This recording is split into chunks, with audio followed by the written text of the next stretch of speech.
All right, so this is the mining and logging sector. So description of the sector, mining and logging sectors are part of the natural resources and mining super sector of the economy. So this would include things like oil, logging, stuff like that.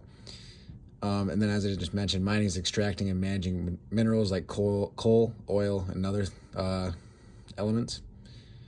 And then logging is harvesting trees to produce lumber and other wood products. So historical review.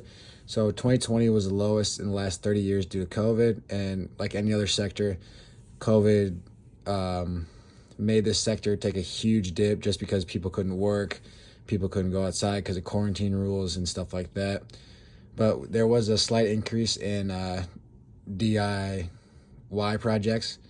So the lumber industry saw a slight boost, and it didn't drop as much as mining, just because people were trying to work on projects to stay busy at home.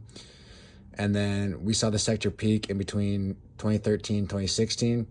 It got as high as 895,000 employees in 2014, and this is when the United States saw a huge energy boom, and we really relied on like fossil fuels and things like that. So taking a look at the JOLTS report. So there's a drop of 8,000 employees from December 24 to January 24, or that should be 25, sorry. And then 3,000 decrease in job openings from December 24 to January 24.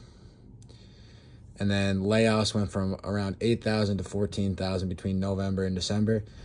So that just shows us that the mining and logging industries saw a slight decrease in both the number of employees and an increase in the number of layoffs. And this just shows that there's not a lot of opportunities for employees out there because people don't have work for them. And then some of the concepts that I looked at, the elasticity of supply. Logging and mining are long-term investments. So this means that it's very inelastic in the short run, but it's going to be elastic in the long run, because once the trees grow and all the minerals and all that stuff are processed, they'll be able to change the price and things of that matter.